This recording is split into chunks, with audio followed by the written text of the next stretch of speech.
We're happy to have tonight Dr. Sheri Glowinski.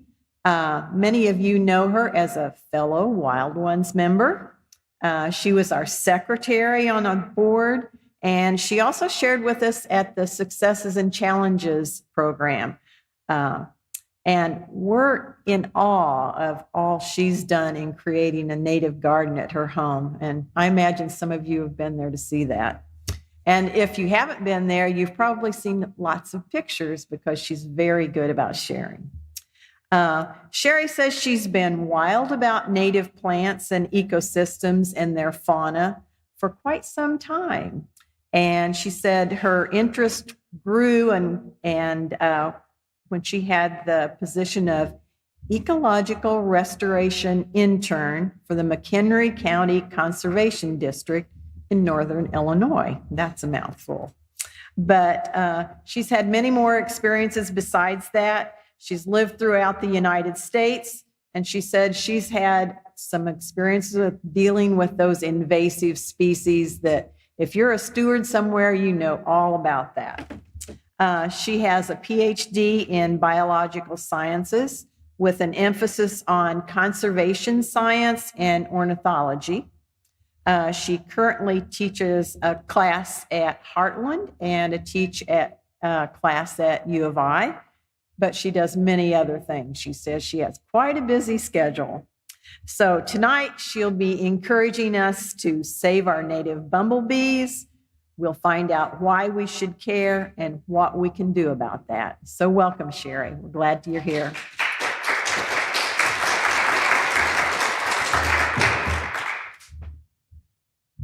All right.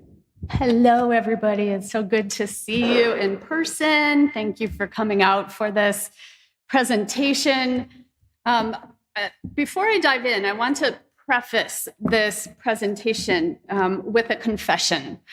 I am not an entomologist, so I did not study insects or spiders as an undergrad or even for my doctorate. That said, my background is conservation and biology and animals more broadly. And much of what I've learned about bumblebees is because my native garden at my home has attracted this amazing diversity of bumblebees.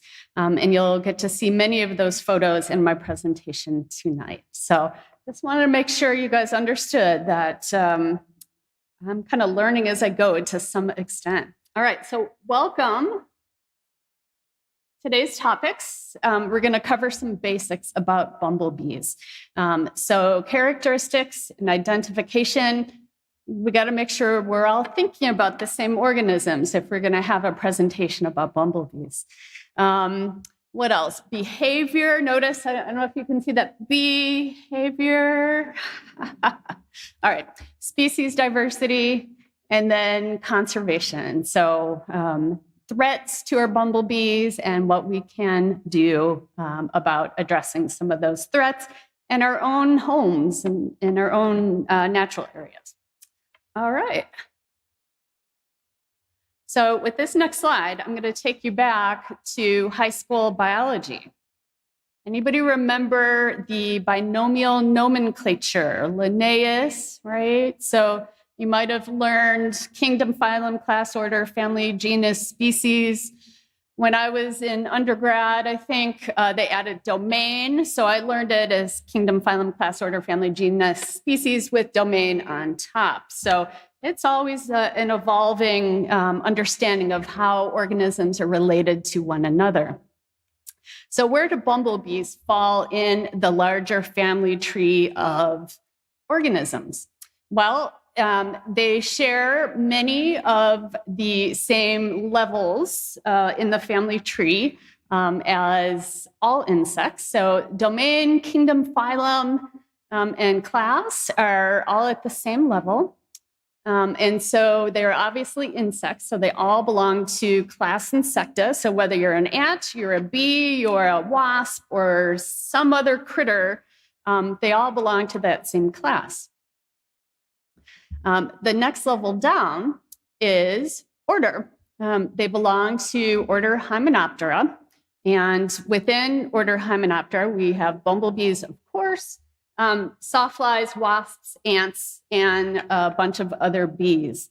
And there are approximately, I think, 20,000 species of bees of all kinds, including bumblebees. Going down to the next level is family. They are in family Apidae, and there are about 6,000 species of bees at this level. And they include cuckoo, digger, carpenter, honeybees, which are non-native to the US, and of course my beloved bumblebees. Hopefully by the end of this presentation, bumblebees will be beloved to you as well. Oh, and I know you can see that very well, but genus is Bombus. So all bumblebees belong to the same genus. Thank you. At this level, we have only about 250 species of bumblebees worldwide. So compared to some other bees, it's not a particularly diverse group of bees, as we will see in a bit. All right, so here's your first pop quiz. Are you guys ready? All right, so I'm going to show you 4 photos. And I want you to tell me by raising your hand when I call out the letter of the photo, which one is a bumblebee. You guys ready? All right, here we go. So 1, 2, 3, and 4, those are your options with yes. I'm sorry? There's only one. That's a good question. All right, so take a look at the photos. Raise your hand if you think number 1 is a bumblebee. Okay. How about number 2? Oh, interesting. Okay. How about number 3? A couple of you. Okay. And how about number 4?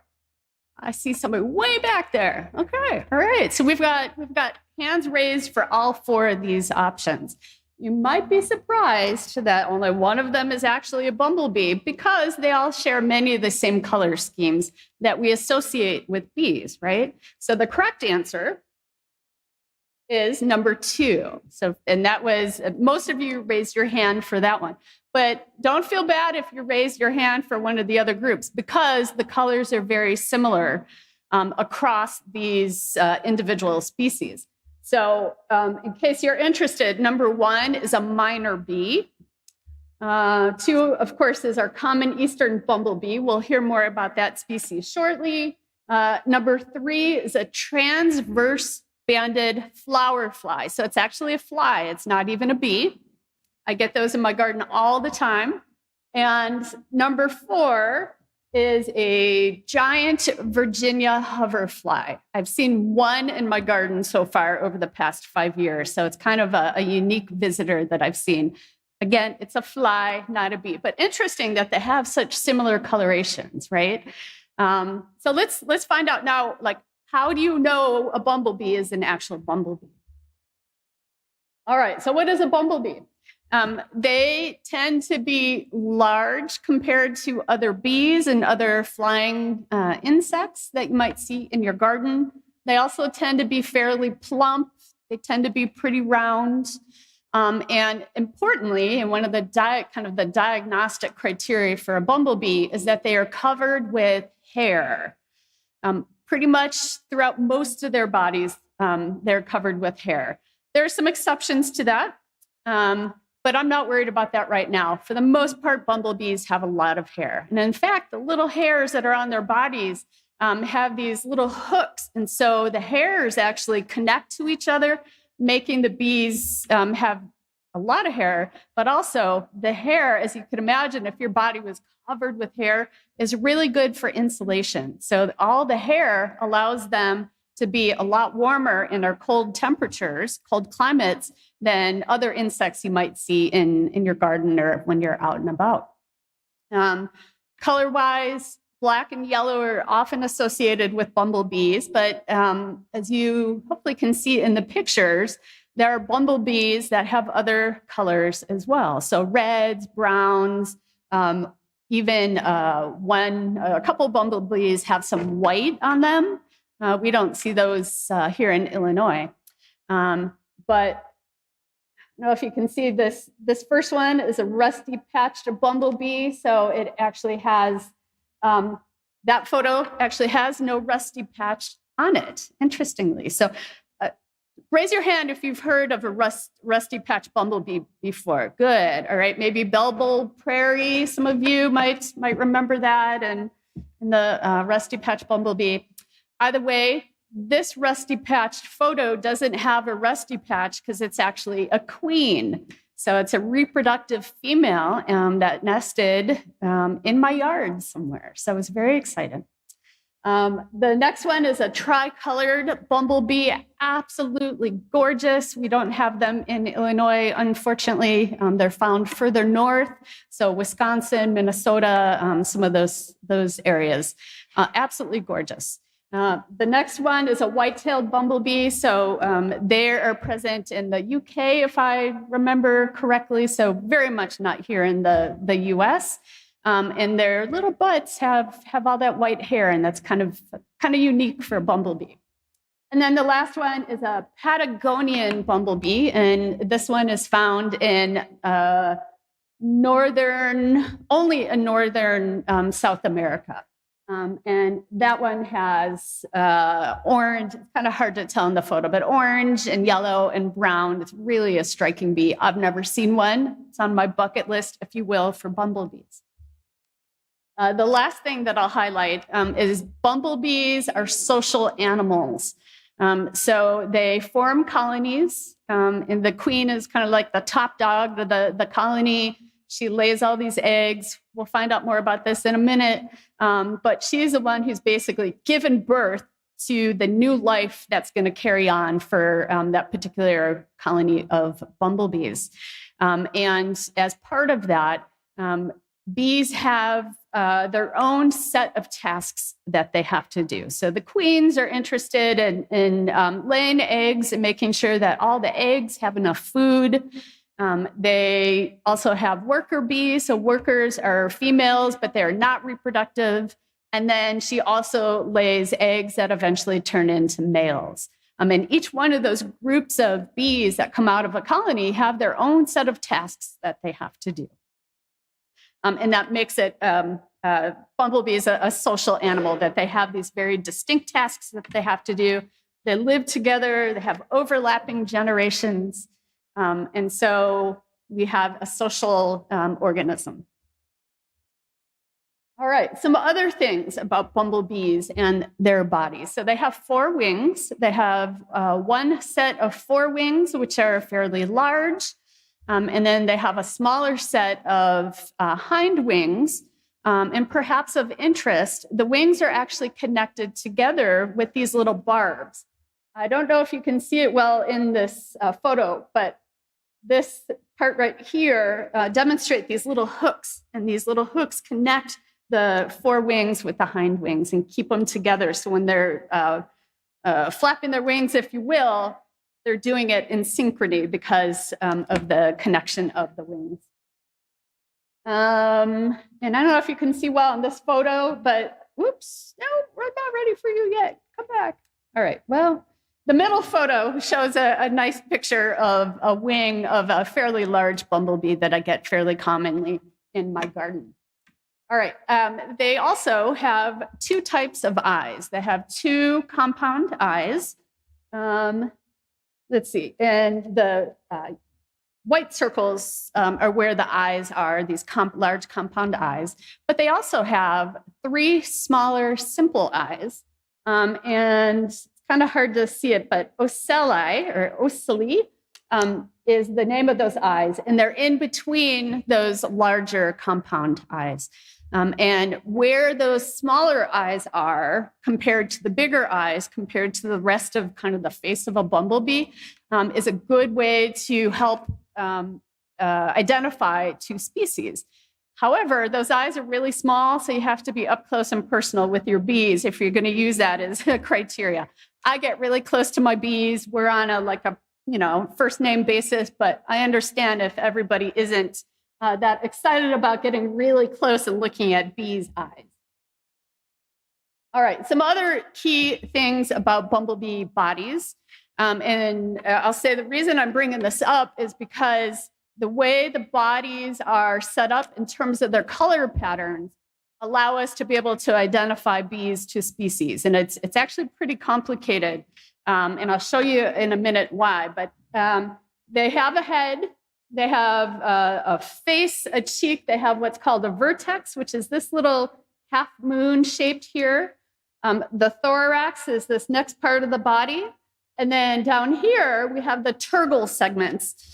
I'm not going to test you on the terminology here, but essentially those segments on the bottom of the bees have certain color patterns associated with them, and then we can use that to determine which species we're looking at. So these parts are really important for us to know kind of what we're looking at in the garden. What else can I tell you? Females and males have some pretty big differences.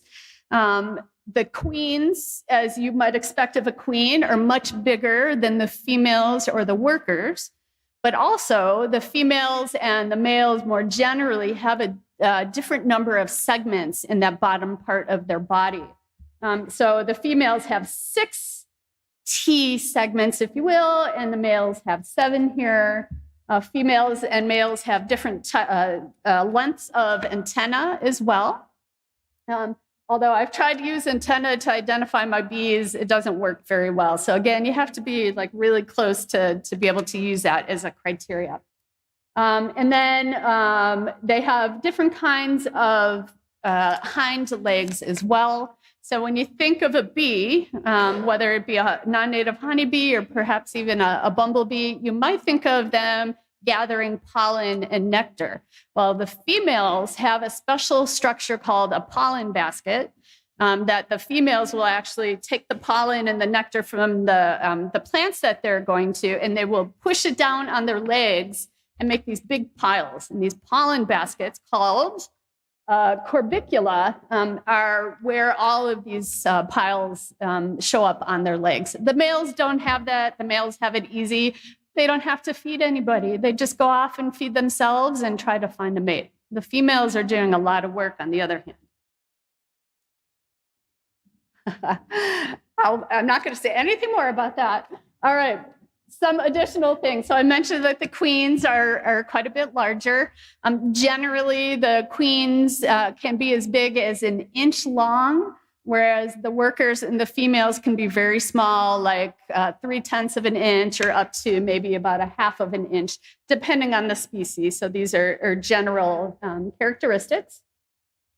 Now, I mentioned that the color patterns on individuals helps us identify those individuals to species. Now, if you take a look at these representations here, this is for the common eastern bumblebee, which, as you might imagine based on the name, they're very common. It's probably the most common bumblebee that I have in my yard. If you look at those, the left is the queen, the middle is the worker, which is the female, non-reproductive, and then the males on the right. They generally have the same pattern of coloration. So you'd look at those and you'd be hard-pressed to really determine, just by looking at them superficially, which one's a male and a female. The queens are a lot bigger, so they're easy to find. And so knowing T1, T2, so on and so forth, it's helpful here because you know the entire bottom part of the bees are basically black. All right, now if we move on to the next species, we have an American bumblebee and a black and gold bumblebee, both of which I've also had in my yard. And you'll notice that the queens might look a little bit different, the males look a little bit different, the females look a little bit different. And it's in part because those segments have different colorations associated with them.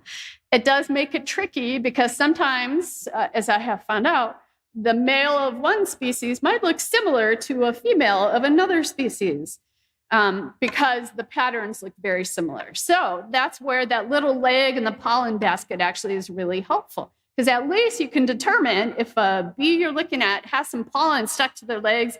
Yeah, no, it's female, right? Even if you don't know what species it is, at least you know the gender. So I have found that to be very useful.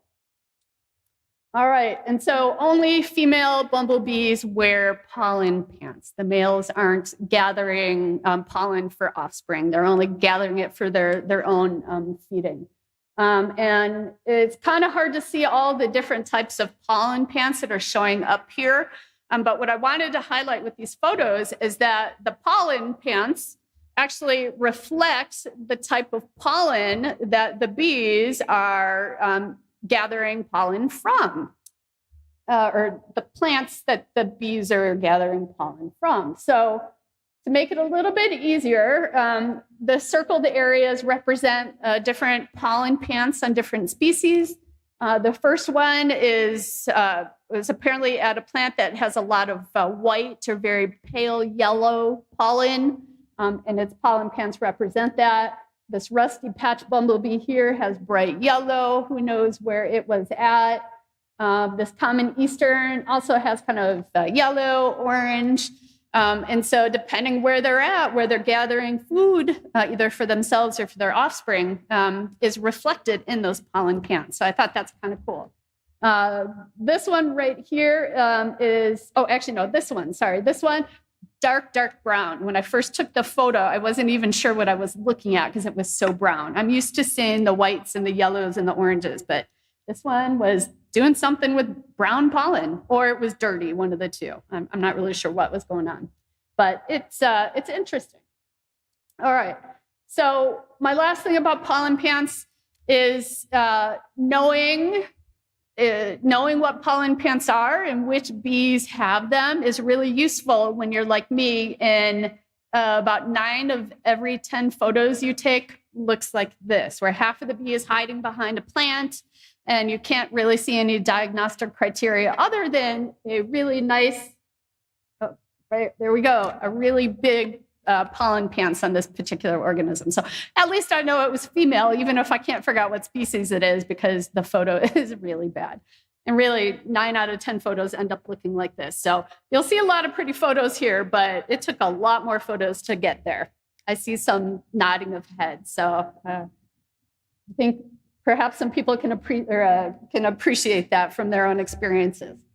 All right, so I mentioned that bumblebees are inherently social organisms. They create colonies of multiple generations of the female workers, then the males, and eventually queens. So let's just talk briefly about kind of what that general pattern is.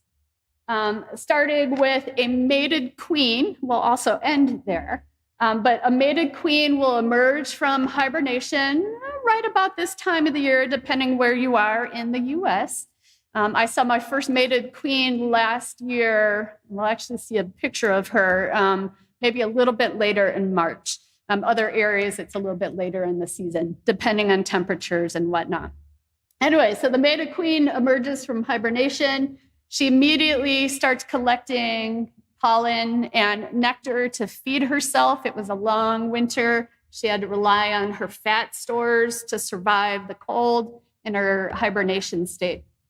Then she starts searching for a suitable nest site. Has anybody ever seen a queen flying really low, like a really fat bumblebee flying really low to the ground early in the season? That would be a queen looking for a future nest site. And so we'll talk more about native plants in a little while, but having native plants available for those early queens coming out of hibernation is really important. So they have enough nectar and pollen to get to the point where they can actually lay eggs. All right, so she finds a nest site. In the nest, she starts creating these wax pots. So bumblebee queens actually excrete a waxy substance from their exoskeleton and creates these like little pots. And those pots she fills with pollen and nectar, and that will serve as a food source for the eggs that she's going to lay in there for when those eggs hatch and become larvae. That's what they will eat to make sure that those eggs can survive to become little adult bumblebees eventually. All right, so the first generation of eggs that she lays in her nest are all worker bees. So they're all female Worker bees are inherently non-reproductive. And so once those eggs hatch and those female workers come out, she goes into the nest and she stays in the nest. And from that point forward, she is laying eggs and she's incubating those eggs. The female workers come out and they start doing all the work of gathering pollen and nectar to bring back to the nest, which will then feed all the new eggs that she is laying. So the workers, or the daughters, are really important, and they take care of all those duties that she was doing at the very beginning of the nest making. Over time, she will start laying eggs that become males. And what's really interesting about this process is that when she goes into hibernation, she is mated already. So she has had her little joining with a male bee, and all of the eggs that are inside her are at that point considered ready to come out as eggs. She, early on in the process, though, will choose which one of the eggs she wants to actually put into her nest to ensure it's only the worker bees that are being deposited. Later on in the season, when there's enough worker bees moving around, doing all the things that need to be done, that's when the males start to hatch out. And then eventually those grow up and go on to look for their mates. So it's really a fascinating process.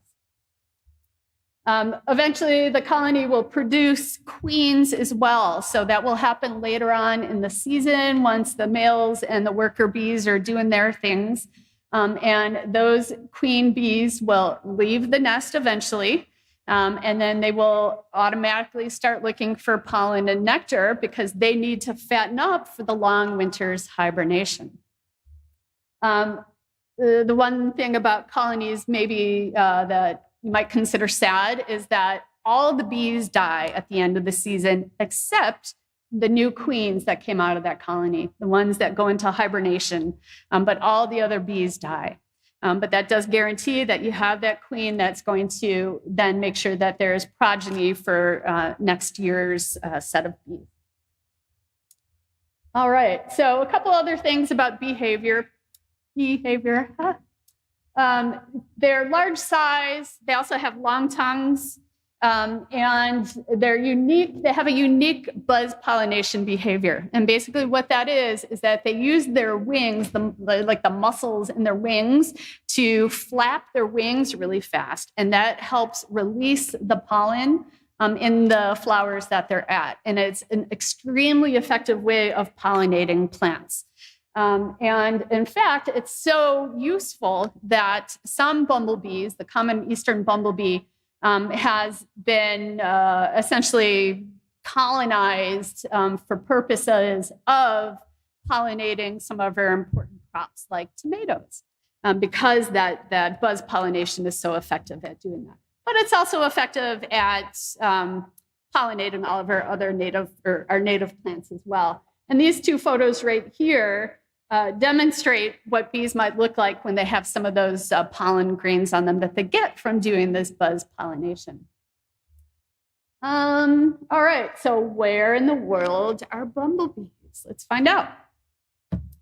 So I apologize for this map. This came from a study, and I think it's kind of hard to read. So don't worry about the details of the map. What I want you to know is to look at the color. So you see some areas of red, you see yellow, you see green and blue. The areas that are in red have the most diverse bumblebee species of anywhere in the world. Might be hard to tell from this map, it was for me, but the areas that you see in red there are actually the Himalayas of all places. So the Himalayas, Asia, has the highest highest species diversity of bumblebees of anywhere in the world. I thought that was really fascinating. Some other things to notice. Africa, not a whole lot of bumblebees going on through the large majority of that continent. Same with Australia. The US, obviously we have bumblebees. There are a couple species further south in Central and South America as well. But the majority of the bumblebees that exist in terms of species are from Asia. 250 species of bumblebees. I said that earlier, I think.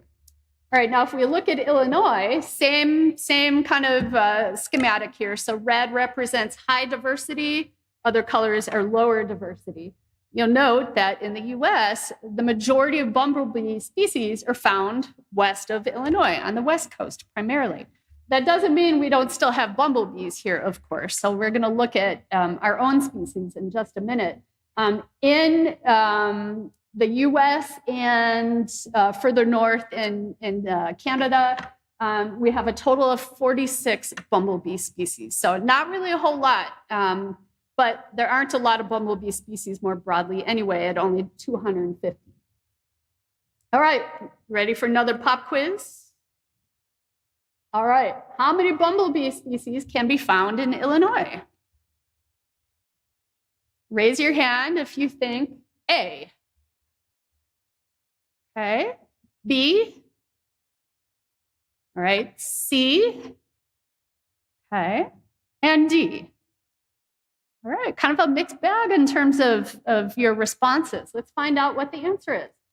It is 10 species, right? So we only have 10 species here in Illinois. And that's according to a recent study done by the Illinois Department of Natural Resources, where they were sampling throughout Illinois to find out the conservation status of the various bees that we have. So again, not a whole lot of species, but that doesn't mean that the species that we do have are any less valuable, important, or frankly, really cute. So these are the species we have. You've heard me talk about the common eastern bumblebee, very common.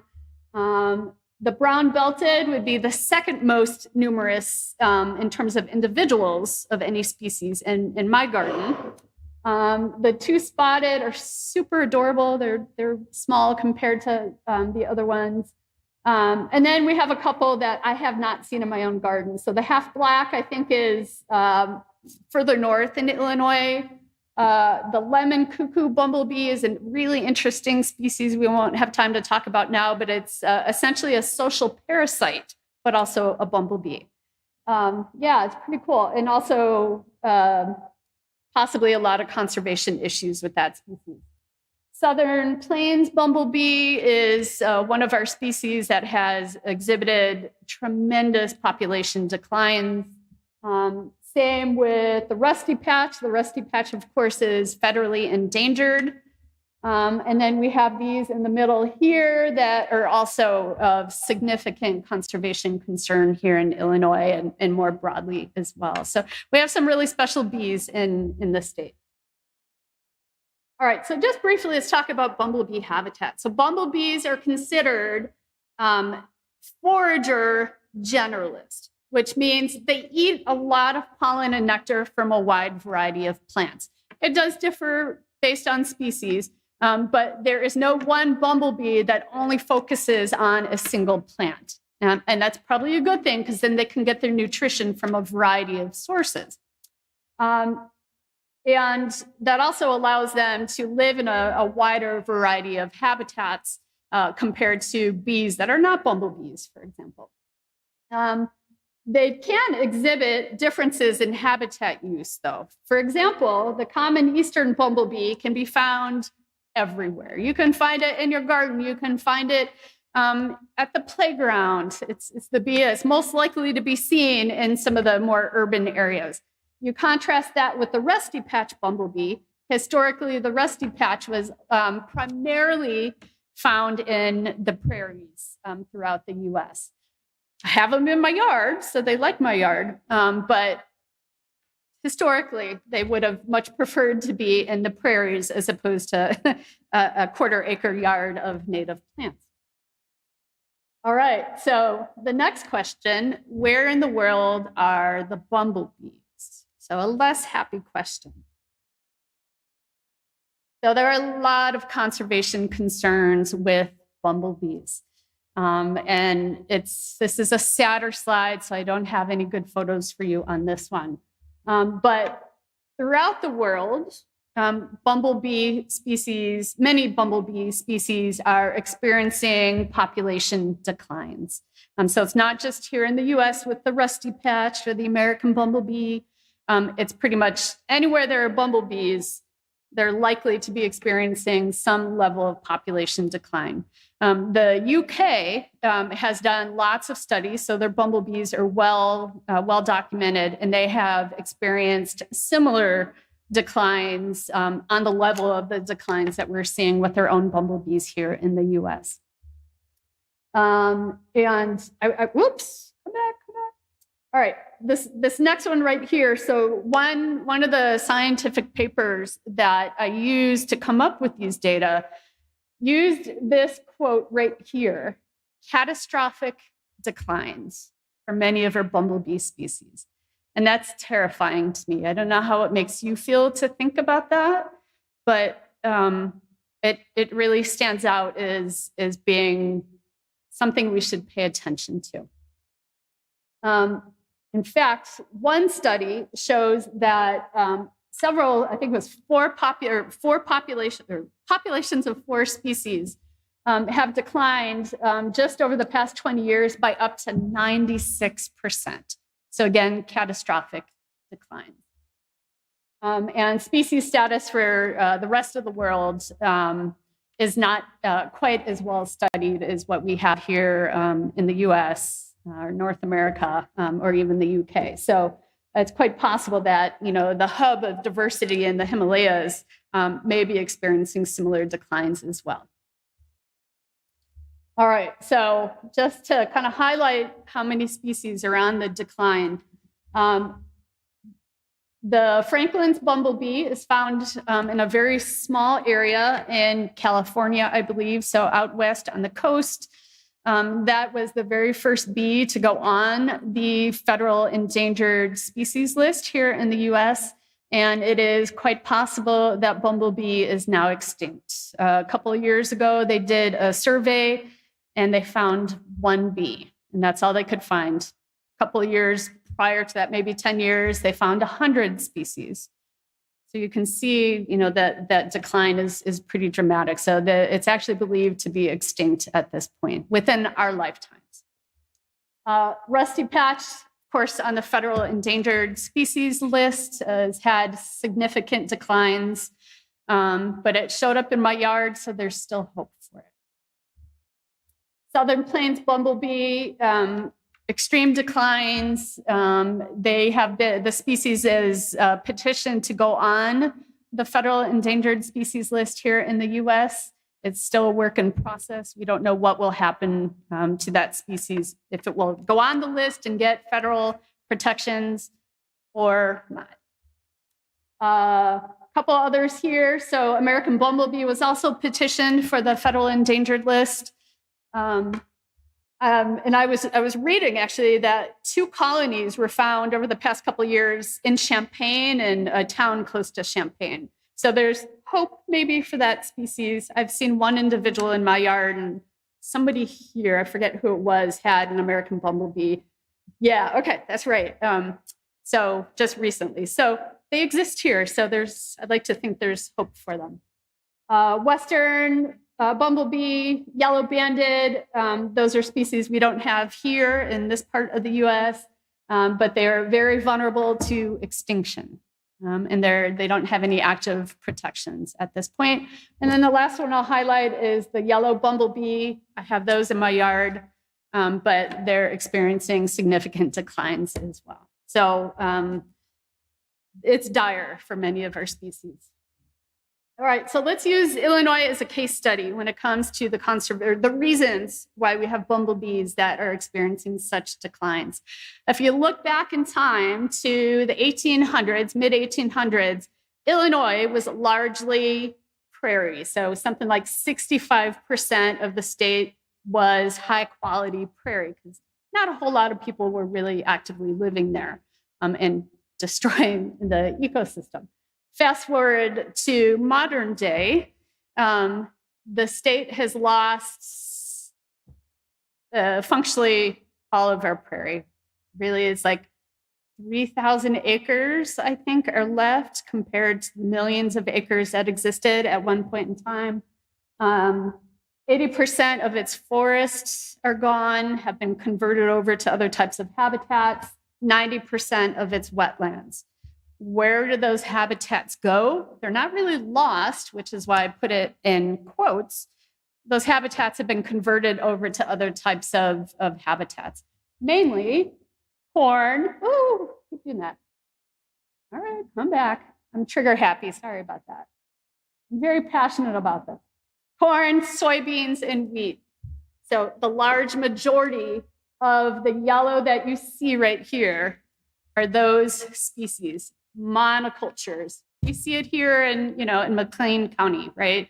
Tons and tons of corn, soybeans, and to a lesser extent wheat.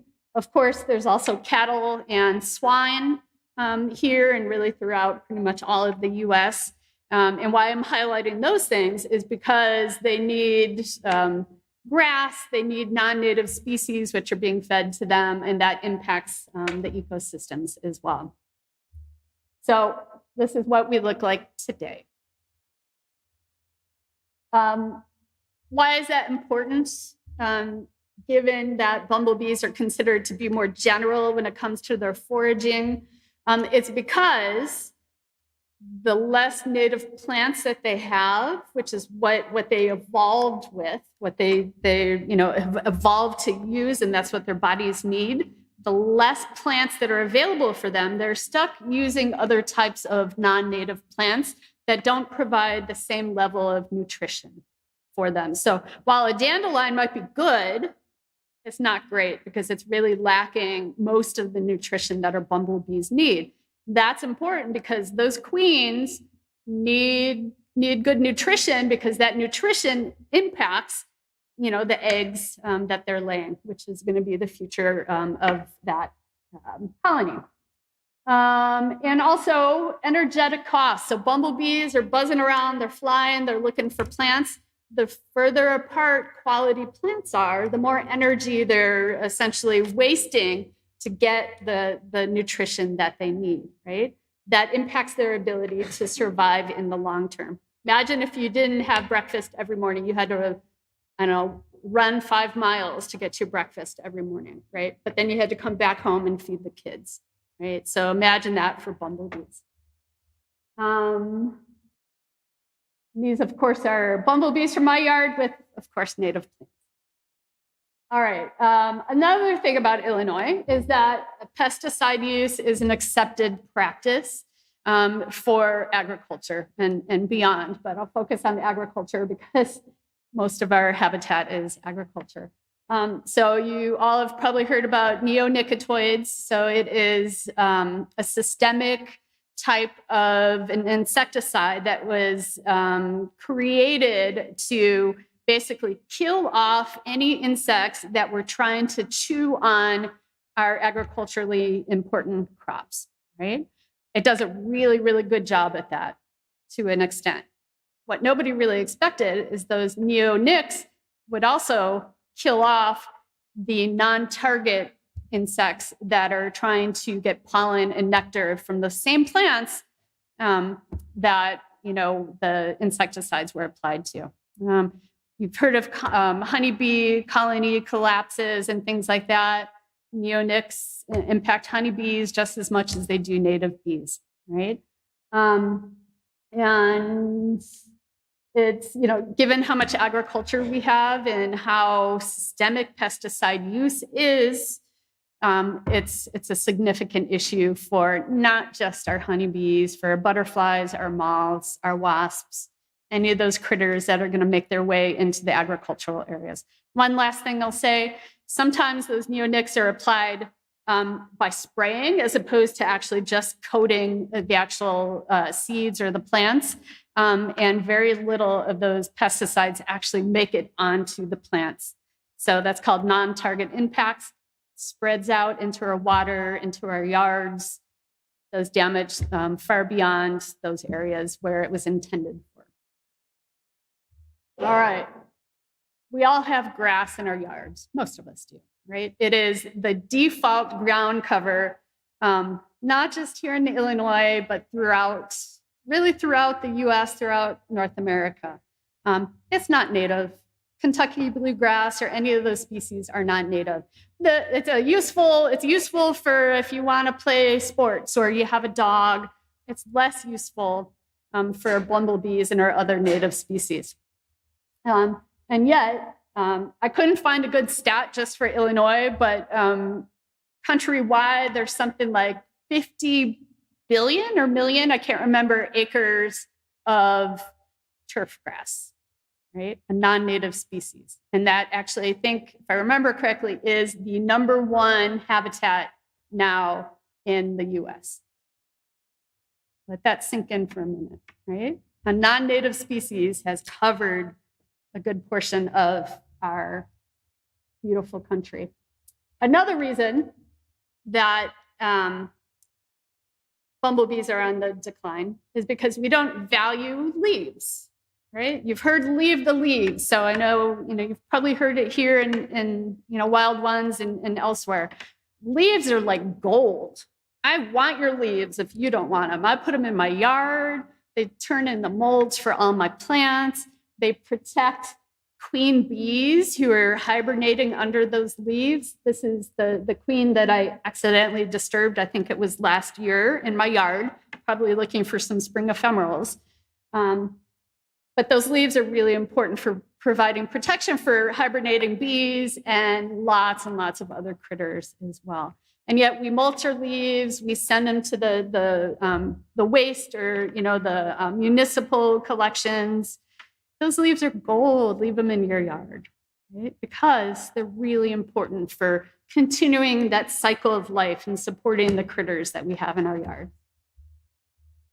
All right, honeybees is a contentious topic, right? All I'll say is that the data for Illinois indicate that there are approximately 30,000 colonies of honeybees. Again, honeybees are non-native. They belong in Europe. They were brought over many, many years ago, I think probably with the Mayflower. So they've been around for a long time.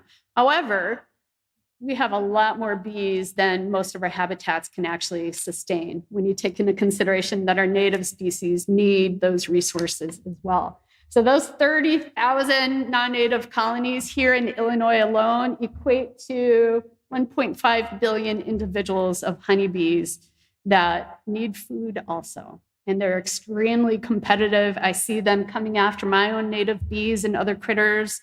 They steal pollen from our native critters. They're very aggressive. They're very good at what they do, getting the pollen so they can take it back to their own colonies. There are impacts for our own native organisms, however. All right. Couple last things, and then we'll talk about what we all can do to help protect our bumblebees. Climate change, we're seeing changes in our weather patterns. We're seeing changes actually in our habitats, in our ecosystems. The general increase in temperature kind of worldwide, if you look at like an average, is impacting where species can exist successfully. So as a state, we have become warmer over the past X amount of years, certainly since I was a kid. We have a lot less snow. We have a lot less really cold days. We're seeing that worldwide. We're seeing a lot of chaos too. We're seeing heavier storms and things like that. But those impacts are impacting the ecosystems that the bees are adapted to. And so bees are adapted to more cooler climates. And as we have less cooler climates because of climate change, bees are less able to survive as a result. And pathogens too. So there are some pathogens that were introduced by honeybees. Those pathogens may also impact honeybees as well, but they definitely don't belong with their native honeybees. And we're seeing declines in honeybees as a result of these non-native pathogens. And in fact, I read a study that one of I forget which species it is, but a species that is in significant decline has a higher load of pathogens associated with the individuals than species that are not declining. So pathogens may be really impacting our species, maybe more so than we give them credit for. All right. So to wrap up this presentation, because that was a lot of really heavy, not pleasant topics, makes me sad. But I think it's important for us to face these things head on so we understand what we can do to help our our bumblebees. All right, so these are my top 5 things that you can do to help our native bumblebees. First of all, I'm sorry, I'm on the wrong slide here. Why you should care about bumblebees. All right, my top 5 reasons for why you should care. First of all, they are beautiful. They come in different colors. They have personalities. They buzz at me. I love them. I hope you love them too. And they represent the natural capital that we have here in our beautiful earth. Bumblebees provide a highly effective pollination system, both for economically important crops like the tomato plant I showed you a picture of, but also for native species. While bumblebees may be general foragers, and they can go to a lot of plants to get their nutrition, there are many species of plants that require bumblebee pollination to survive. So without our bumblebees, those plants will go extinct as well. Some plants require bumblebees for pollination. Oh, I already said that one. I got ahead of myself. Bumblebees can learn complex tasks. They're not just insects. Studies actually show that they can learn from each other and that they learn better when they're surrounded by other bumblebees. They learn better than when they're trying to learn something alone, right? So it's kind of fascinating to think that insects could actually learn, because we often think of, maybe just humans learning things. Well, insects can learn too. I am so sorry. All right, and by protecting bumblebees, we protect many other critters as well. So it's a win-win for everybody. All right, last, for real this time, what you guys can do to help protect bumblebees. Not surprisingly, get rid of your lawn. A non-native species, it's not really helpful for the large majority of our native species. And it's not just lawn, get rid of your other shrubs, things that might look really beautiful, like burning bush, but really provide no benefit to our native critters. Plant native plants, of course, right? Maximize your diversity in your gardens, right? So just don't plant one species, plant many, because remember, bumblebees need a wide variety of nutrition, and they get that from a variety of species. Plant a range, and you can do that by planting a range of spring, summer, and fall blooming species. Anybody have all 3 of those types of natives in your yard? Awesome. All right. Leave the leaves. You've heard me say that. And avoid neonics and avoid other types of pesticides whenever possible. All right. Of course, those are all natives. And with that, thank you.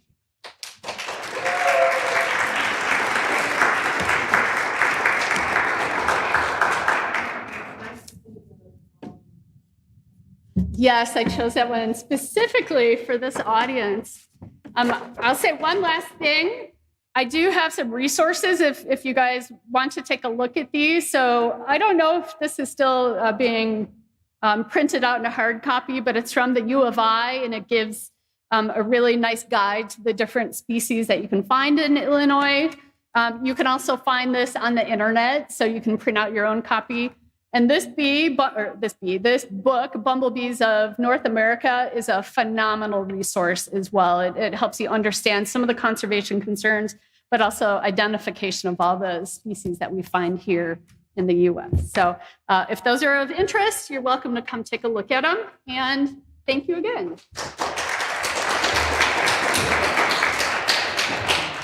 We have a little bit of time for questions.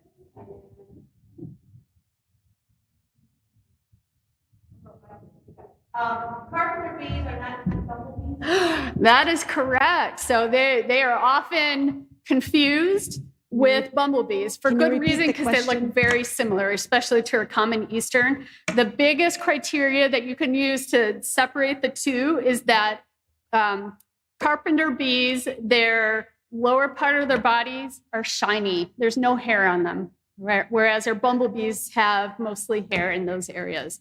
And also I found that carpenter bees are very curious. My bumblebees are curious, but right, they come up, they're checking you out, they're going all over the place. Yeah, their behavior is distinct, but they look very similar to bumblebees. Yeah, good question.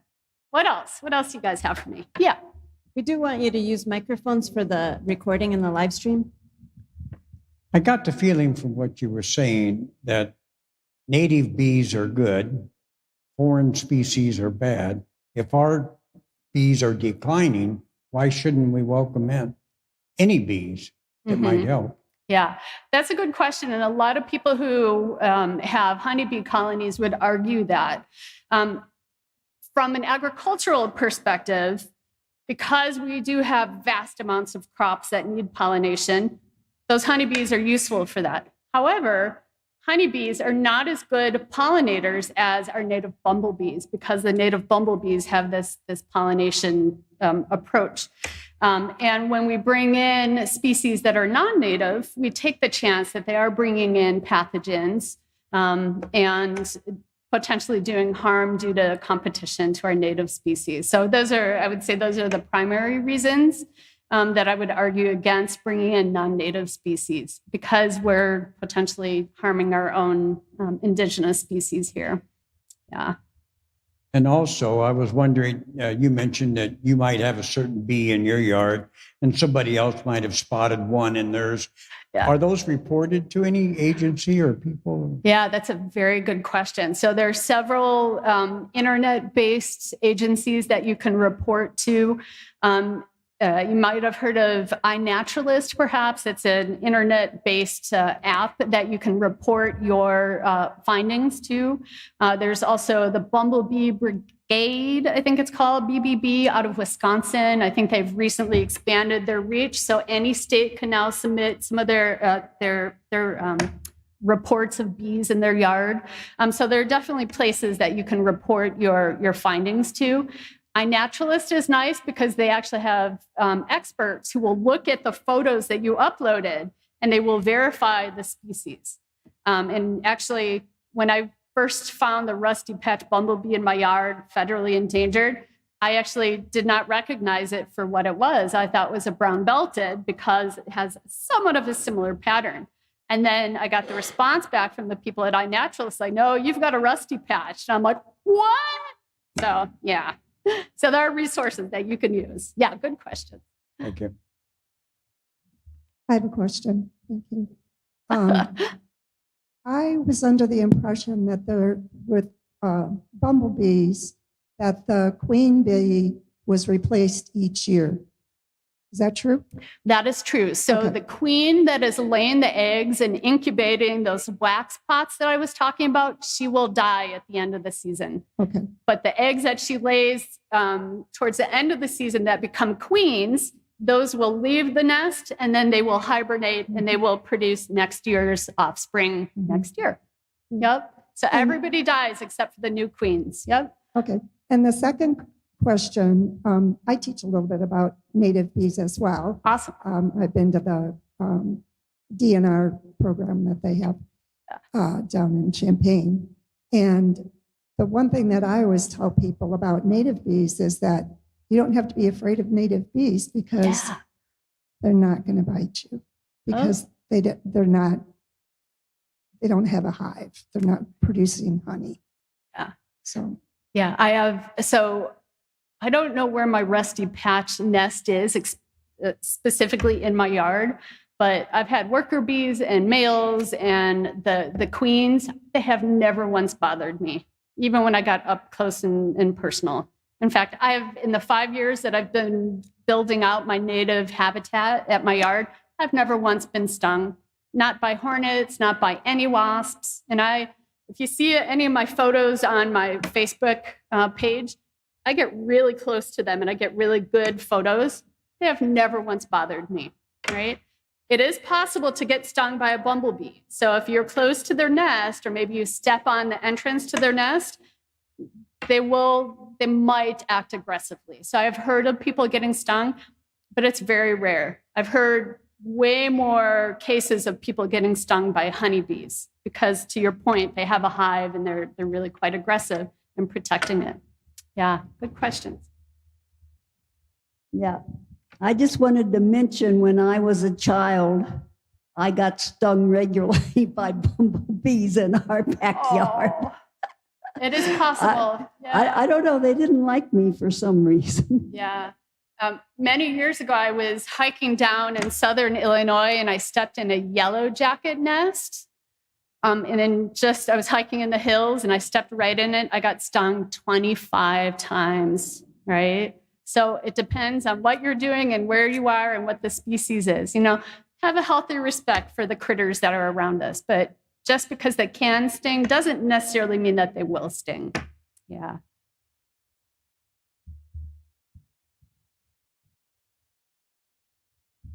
Well, I was, our grandson was cleaning out the garage with my husband and picked up a box which started to buzz. And he ran with the box. And he did get stung. Yeah. But this was a bumblebee nest in our garage. Okay. And we were later told that bumblebees don't like to sting because there aren't that many in the hive. Yeah. So it's a sacrifice if they sting you because they will die. Yeah. And I believe they can sting multiple times, unlike honeybees. Honeybees will die after they sting, but I think bumblebees, although they can sting multiple times, it's energetically expensive for them. So they're wasting energy in trying to sting people. Yeah.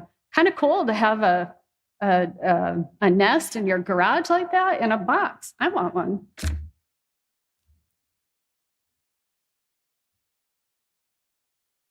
I have a question. So I've lived in the same house for many years, and I've had many, many different types of bumblebees in my yard. A couple years ago, I bought one of those little houses with all the little straw-looking things, and last summer something filled it up. But where would I find a bumblebee nest?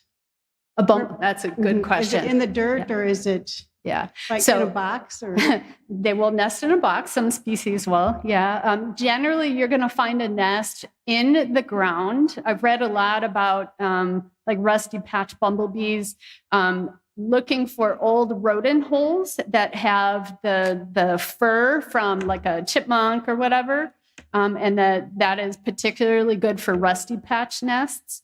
But from my understanding, for the large majority of species, they're fairly generalist in terms of the types of habitats that they will lay their nest in.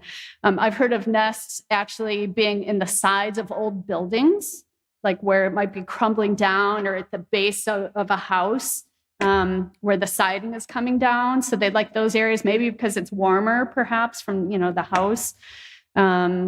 I've heard a bumblebee nest being in old hollowed out trees that were rotting as well.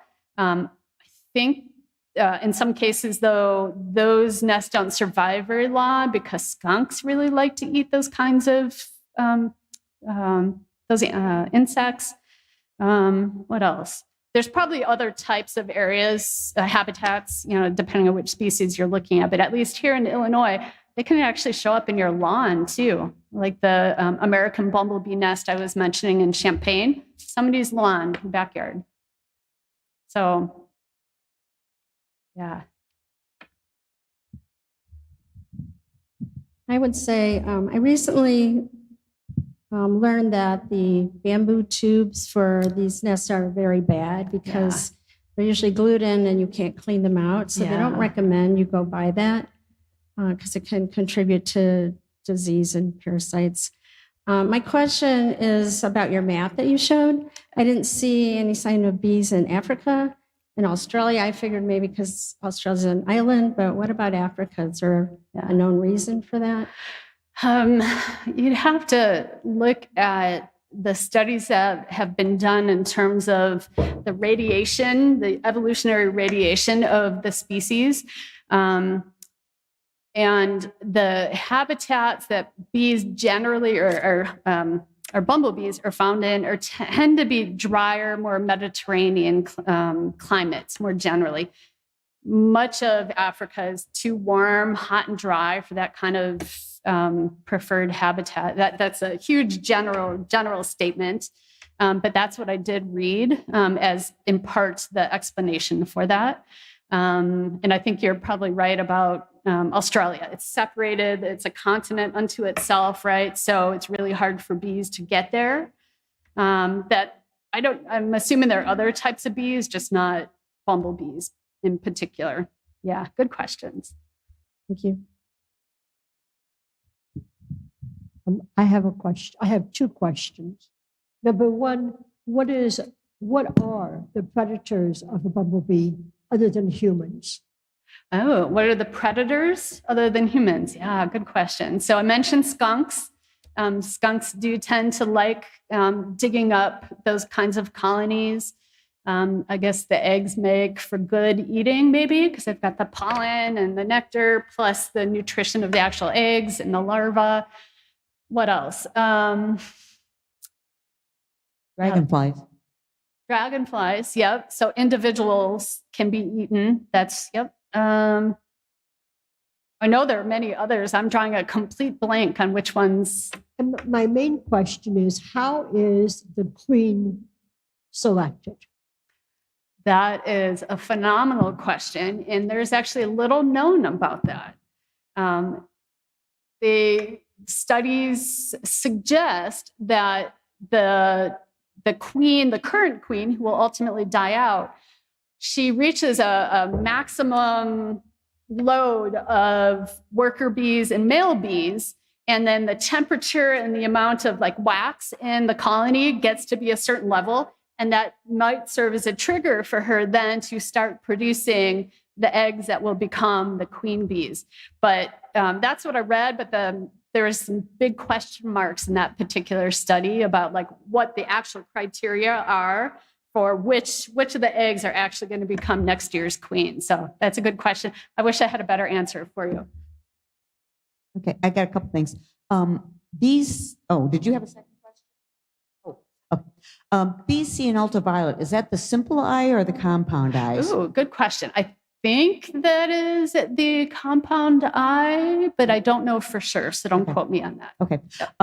In answering, I know with honeybees, they feed it a different food source, which changes the egg into the queen bee. Yeah.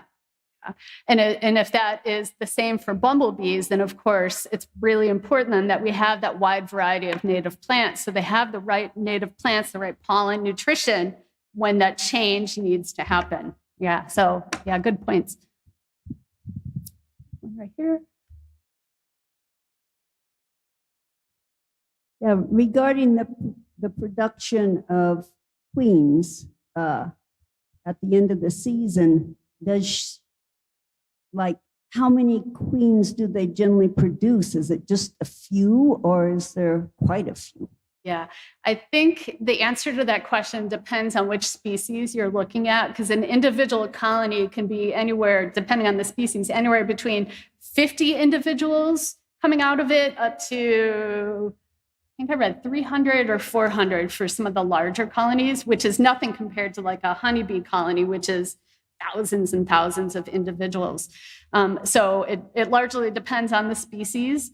And I'm trying to remember, one of the studies that I read, I think found something like 5 queens came out of one of the more endangered species that they were studying. So not a whole lot, right? Is that normal for them? It's hard to say what's normal, what's not, given so many are, understudied and on the decline. So, yeah. Yeah, we found several areas with rusty patch bumblebees in Peoria County.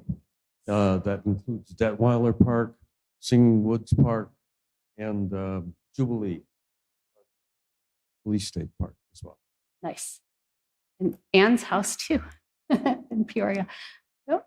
All right, we have a question from a viewer on the live stream. Mention was made that a bumblebee queen first lays female eggs and incubates these eggs. How does a bumblebee queen incubate her eggs, and does she keep them warm? Ooh, good question.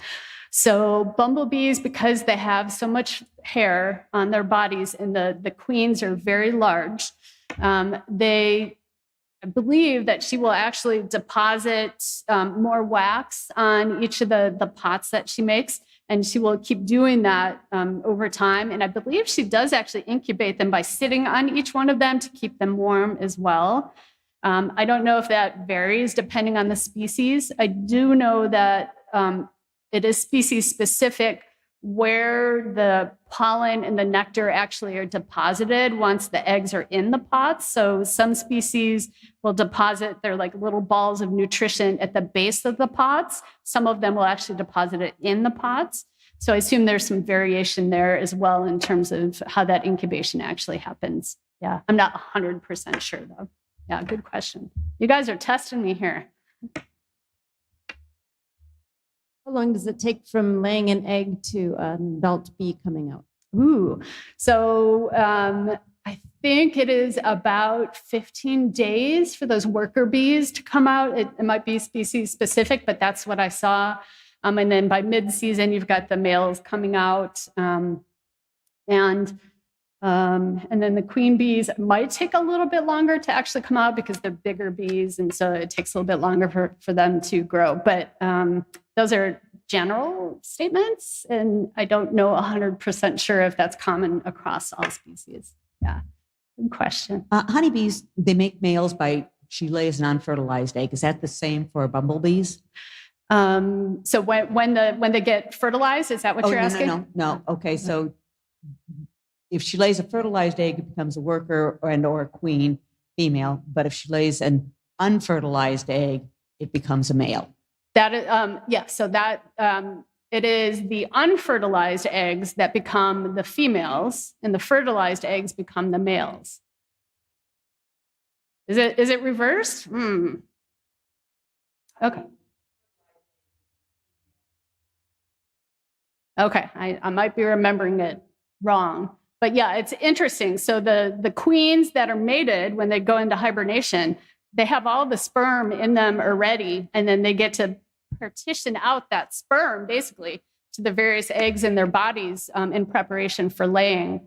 And then she determines which egg she's going to lay at the appropriate time during the building of the colony. So it's really fascinating.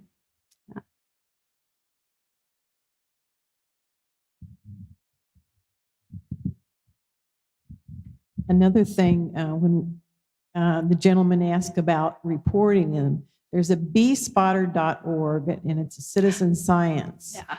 And you can identify them, or you can just send them pictures and they will identify them. Mm-hmm. And that's right. So that's another resource you might use. Yeah, that particular site, I'm glad you brought that one up because I couldn't think of the name of it earlier. But what's neat about that is they actually ask you questions about what you think it is, and then they give you feedback. So it actually helps you learn to identify those things as well if you want to learn.